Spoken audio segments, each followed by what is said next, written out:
તાજેતરમાં જ ભારતના પ્રધાનમંત્રી શ્રી નરેન્દ્રભાઈ મોદી જ્યારે પોતાના 2 દિવસીય ગુજરાતના પ્રવાસે રહ્યા હતા ત્યારે તેમના મોટાભાગના ફોટોઝ અને વિડીયોઝમાં તમે તેમને વન્ય પ્રાણી જીવો સાથે સમય પસાર કરતા જોયા હશે। તેમના આ ફોટોઝ અને વિડીયોઝ જોઈને તમને પણ એક વખત તો એ જગ્યાની મુલાકાત લેવાની ઈચ્છા થઈ જ ચૂકી હશે।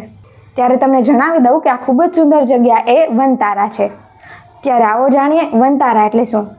વનતારા એ જામનગરથી કરીબ 30 કિલોમીટર દૂર આવેલું એક હાઈટેક પ્રાણી સંગ્રહાલય છે, જે પ્રાણી સંગ્રહાલયને રિલાયન્સ ફાઉન્ડેશન અને રિલાયન્સ ગ્રુપ દ્વારા વિકસાવવામાં આવેલું છે।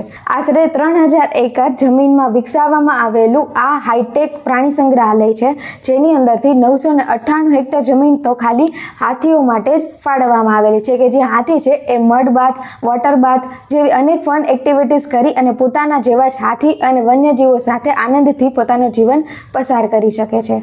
જ્યારે બાકીના 268 હેક્ટર વિસ્તારની અંદર અન્ય લુપ્તપ્રાય પ્રાણીઓ અને પશુ પંખીઓ માટે આટલો વિસ્તાર અલગથી ફાળવવામાં આવેલો છે।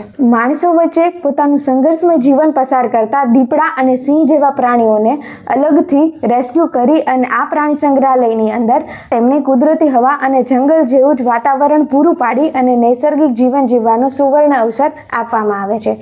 આ બધા જ ફૂટેજીસ અને વિડીયોઝ જોઈને તમને પણ એક વખત તો વનતારાની મુલાકાત લેવાની ઈચ્છા થઈ જ ચૂકી હશે। ત્યારે તમને જણાવી દઉં કે હાલ પૂરતું સામાન્ય માણસો માટે વનતારાની મુલાકાત લેવી મનાઈ કરવામાં આવેલી છે, કેમ કે હાલમાં ત્યાં બીમાર પશુ પંખીઓની સારવાર ચાલી રહી છે। વનતારા પ્રોજેક્ટ હેઠળ વર્લ્ડ ક્લાસ હેલ્થકેર હોસ્પિટલ અને રિસર્ચ તેમજ એકેડેમિક લેબનું પણ નિર્માણ કરવામાં આવ્યું છે, જે આ પ્રકારના વન્ય પ્રાણીઓના સંરક્ષણ અને સુરક્ષા માટે ખૂબ જ ઉપયોગી થઈ શકે છે। એટલું જ નહીં, અહીં વિશ્વ અને દેશભરના રેર કહી શકાય તે પ્રકારના પ્રાણીઓની પ્રજાતિઓનો પણ ઉછેરવામાં આવે છે। તમારા મનમાં ચાલી રહેલા પ્રશ્નો કે આ વનતારાની મુલાકાત અમે ક્યારે લઈ શકશું તેમજ તેની ટિકિટ કેટલી હશે, તો એ કહેવું અત્યારે મુશ્કેલ છે, પરંતુ ટૂંક જ સમયમાં અમે કહી શકશું।